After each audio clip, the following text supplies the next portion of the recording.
This right here is the only cold call script you need as a real estate agent if you want to book a listing appointment within 72 hours or less after implementing this information, because there's some massive mistakes that most agents are making that's causing them to not get listings when they literally could get one within 72 hours after implementing this. So pay attention to this, because most agents are just told things like you just need to follow a script, memorize it line by line, smile, make a couple phone calls, and eventually you'll get a listing. But what no one tells you is what you should be doing when the scripts don't work, okay? Because when you're getting shut down in the first 10 seconds of a conversation by getting objections like, I'm not interested, you don't really know how to pivot. You don't know how to navigate that conversation forward, and you're missing out on literally hundreds of thousands, if not millions of dollars worth of listings that could be coming your way simply because you're not knowing how to actually move these conversations forward when you do get these objections, okay? And this is where most agents fall apart, is by thinking that a script is the same thing as a strategy or a framework, okay? So I really want to reset this foundation that you've probably been told by your brokerage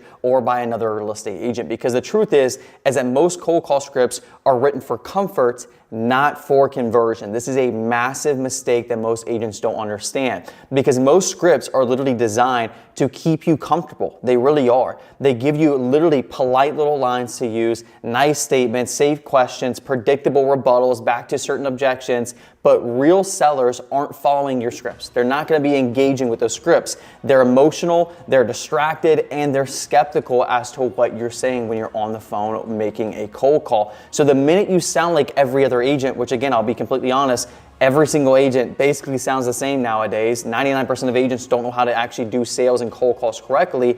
All it's going to do is just literally make you sound like every other agent, and you're basically filtered out. Your voice becomes noise, and there's no value you're gonna be able to provide to that homeowner to get them to actually wanna set up a listing appointment with you, okay? Because a real skip doesn't just give you a word-to-word, basically line sentence out on what you need to say to a prospect. It gives you a way to think. And that's the biggest thing, is that if you're trying to just memorize scripts, memorize frameworks, it's never going to work, because you just need to learn the right way to think when you are cold calling. It's going to help you interrupt the patterns that most prospects are used to hearing when they are getting cold called, and you're going to be able to shift your tones and lead the conversation, okay? Because there's actually a sales psychology that most scripts ignore and most agents don't even know actually exists. Because every cold call that you currently have is literally a battle for attention and a battle for trust. And most agents literally lose both of those within the first 10 seconds of being on the phone with a homeowner, right? Because they lead with things like, hey, I'm a local real estate agent, instantly get hung up on. Or they say something like, hey, I'm just wondering if you're considering selling your home. That's instantly gonna get you hung up on. Or they're gonna say, I'm not interested, or I don't wanna work with an agent, or any other objection that you're currently facing, and that's why you're not getting deals. Because these are all literally self-centered openings. I want you to understand that these are all self-centered openings. They trigger defenses, and the reason why is because they sound like every other pitch that the homeowner has already heard literally probably 100 times that week alone, okay? And attention is earned by being unexpected, okay? If you want to grab someone's attention, you need to do something that most people aren't doing. It's just like if somebody screamed out in the middle of a quiet theater, it's gonna get a lot of attention because everybody else is quiet watching the movie. It's going to garner a lot of attention. Same type of concept when you're actually cold calling. And trust, which is most important when you're actually trying to get listings, is earned by being useful, okay? So literally the best scripts overall don't just talk to the homeowner, they actually get the homeowner to talk back and engage with you, and that's the unlock. That's the shift right now that's actually going to get you to start getting more listings. So here's like what an actual real cold calling framework is going to look like, okay? And I'm not gonna give you a word for word, line for line script, because again, like I just said a few minutes ago, that's not going to work, okay? So instead of just memorizing the script and approach, most agents in the top 1% of agents, and also the 1,700 plus agents that I've also coached, literally we use a 3-part framework on this. Now that actually goes a little bit more in depth. Obviously I work with my clients, but for this is essentially all you need to know to actually get a listing appointment within 72 hours after cold calling, okay? So the first step is basically a pattern interrupt. Say something that homeowner is literally not expecting to hear as soon as they end up picking up the phone from a cold call, okay? You want to create curiosity, not sales resistance. So an example of this could be, hey, quick question. I know this is out of the blue, but I just saw your property online and I was wondering if you could help me out for a moment. Again, that just draws out a little bit of curiosity. It's not complex, it's not over the top, it's not fancy, it's not using some deep sales psychology. All it is just saying something a little bit different than what most people are saying, so that way we can draw them into the conversation. And then what we need to do is transition to the discovery. This is where we actually start asking them questions, learning more about their situation, the things they value, so we can actually see if we can help them, and if so, then we can set up a listing appointment. So the transition is something like asking a question that gets them to talk more about themselves and their situation. So an example of this, say for example, it's an expired listing. I could just say, out of curiosity, would you still consider selling if the right offer came along? So say it was an expired listing. It's a very simple phrase we can just ask them after our initial pattern interrupt. This is going to get them talking, trying to hear them out. And even for example, like now they're just really thinking about their situation. Do I want to actually sell my property? Am I still going to be open to entertaining offers or whatever it is?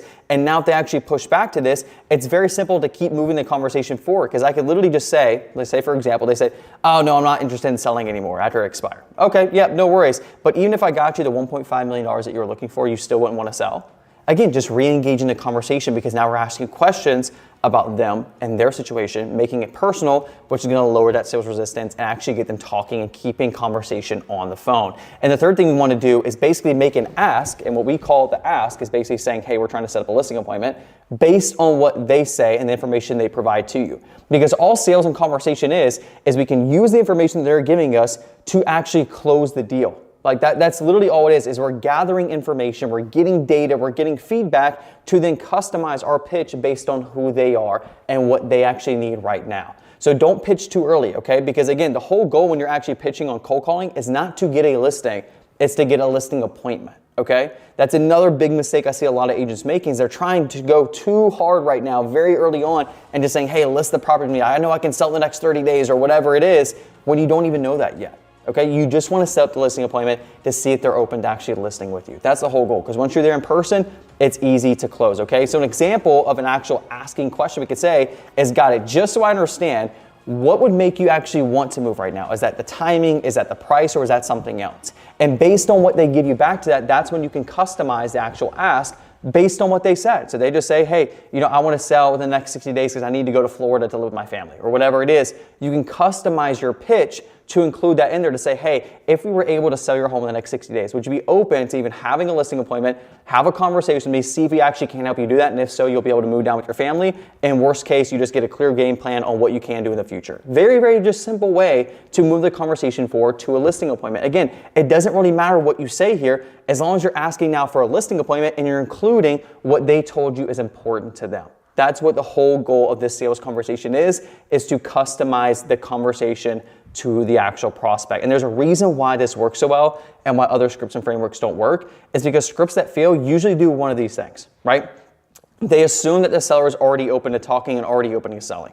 That's why if you go right into the conversation saying, hey, when you list your property with me, do you want to sell your property with me, or whatever it is, they're going to close that out, because we're just assuming they already want to sell. And they also end up actually pushing prospects away instead of pulling them in closer. So when we're asking discovery questions, that's what pulls prospects in and gets them to actually want to talk and conversate with you, which that's also what actually builds trust, because we're being transparent. And they also, typical scripts, just focus on features like what you do, your accolades, all your awards, all the things about why you're the best agent, and it doesn't actually focus on what the seller wants. That's the big difference, is that these conversations are not about you. It's literally just about the seller. And once you can make those transitions, that's when your income will start making transitions as well, okay? Because sellers don't care about your strategy or your previous results or your accolades, like I said a minute ago. They just literally respond to clarity, curiosity, and control. That's it. And this is why the top 1% of agents don't sound like normal real estate agents. They sound completely different. They sound so unscripted. They sound so normal, and they're just very good at sales because they're not doing what typical real estate agents are doing. They sound like real people who ask real questions and actually get results from that, okay? And there's a big shift that comes from scripts to your actual skill sets, because a script is literally just your starting point. That's just like, it's just trying to give you like a very simple framework that you can follow. But what separates the average from the elite and top 1% of agents is how adaptable you are. It really is. Can you stay calm like when a seller throws an objection your way? If a seller basically says, hey, I'm not interested, I don't want to work with an agent, I don't want to sell my property right now, the market's too high, whatever it is, can you stay calm and still navigate that conversation forward? Or do you just freeze, you panic, and you hang up? Right? Like, I want you to think about these things. Can you shift your tones based on energy? So if you see that they're starting to get a little bit more aggressive, you can start having more of a confused tone, saying, oh, what do you mean by that? trying to lower their guard, make them calm down, make them relax a little bit? Can you shift your tones to be able to do that when you're on the phone conversating? Because again, if we're in person, you can see my hands, you can see my body language, you can see if I make like a weird facial reaction to what you say. We can't do that when I'm on the phone. So tonality is very, very important. A lot of agents neglect that. And can you actually listen well enough to ask the next right question? Because again, a lot of agents, when they're asking generic questions that they have on their sales script, they're just listening, not paying attention to what the person's saying, just hearing it go in one ear, go out right the other one, because they're just waiting to ask their next question. It's a script, it's robotic. It doesn't matter what the person says. If I can sit there and say, hey, do you want to sell your home right now? And you can say, no, my dog just died, I don't want to move, I want to stay here in this home. You go right next to your question without diving into that situation further, without really acknowledging it or understanding it. And that's what you need to be able to do, is be able to understand and respond based on what the prospects are telling you, because they don't recite. The top 1% of agents don't recite. They literally just navigate conversations, okay? And if you want control, you need framework that moves conversations forward so you can have more control, because you don't need 10 pages of rebuttals and these unique strategies to handle certain objections. You just need a system that gets sellers talking, gets them to earn their attention fast, and that basically just feels like you have trust being built with them very, very naturally, okay? And that's the truth behind getting past these objections like I'm not interested, and actually being able to get more towards listing appointments. Because once you understand what they're actually saying, what their pains are, what their problems are and frustrations, you can lead them away from that to get what they actually want. And I'm gonna kind of go off script for a second here, because I want you guys to understand this one very thing. I was told this a couple years ago, and it's a very, very important sales psychology kind of tactic that you can use in your own mind. So I really want you to pay attention to this. So if you stay towards the end of this video, I got a gem for you guys. But basically from it is people basically are motivated and moved by one of two things. They either move away from pain or they move towards pleasure. So an example of that could be, hey, do you guys right now, if you're a real estate agent, you're struggling to get deals. There's two ways that I could be marketing to you and trying to help you, even as a real estate agent. I can sit there and say, hey, are you wanting to get more listings? Do you want to start making $450,000 a year, make $1 million a year? That's moving towards pleasure. So you're motivated by that because you want to do that. But then what's an even bigger motivator is actually moving away from pain. Okay, so if I sat there and said, hey, are you struggling to get deals? Can you not support your family anymore? Are you 3 months behind on your mortgage because you haven't gotten a listing in the last 90 days? Okay, then come here, I'm gonna help you out, right? Like that's another way to do it. And typically in sales, people like to move away from pain more than they do moving towards pleasure. So a good analogy of this could be if I had a wall behind me, a brick wall, and behind that's $100 million in cash. And the only way you can get to it, like you can get to it, it's yours completely fine, but you have to run at that wall head first, no headgear, no nothing, had to run it at full speed and try to break down that wall to get to the money. Most people are like, it's not worth it to me. I don't want to die over trying to get this $100 million, because they don't want to actually move towards that pleasure. The pleasure is a little bit harder versus moving away from pain. If I said, hey, if you don't get this thing right here, I'm going to hurt your family. Most people are going to want to move away from pain. They're not going to want their family to get hurt, so they're actually going to try to find a solution for it. So I want you guys to understand this in psychology, that when you go about sales, when you're trying to get listings, is that you need to be helping people move away from their pains or move towards pleasure. So again, like the example I used a few minutes ago, somebody saying, hey, I want to move towards Florida to be with my family. I can use that in both different ways. I can sit and say, hey, we're going to help you sell your home as fast as possible so I can get you down there by the beach, let you spend time with your grandchildren so you can actually enjoy the rest of your life. That's a great way to do it. That's moving towards pleasure. I could also do the other way of like, hey, your property's been on the market for the past 6 months. It ended up actually going off the market, didn't get the price it wanted to, and now you're not able to actually go see your grandchildren in Florida. I know that's got to be tough, so what I want to do is sit down with you, have a conversation, see if I can help you get your home sold in the next 60 days or less, so you can actually get down there and be with your family. Does that make sense? And again, that's just two scenarios of the exact same situation, okay? So I want you guys to really understand what I'm trying to say here, that psychology and sales go hand in hand, and that's how you're actually going to get more listings. If you want me to actually see if I can actually help you get more listings, typically 2 to 5 listings every single month in 90 days or less, click the top link in the description, listingmentor.com. I'd love to help you out.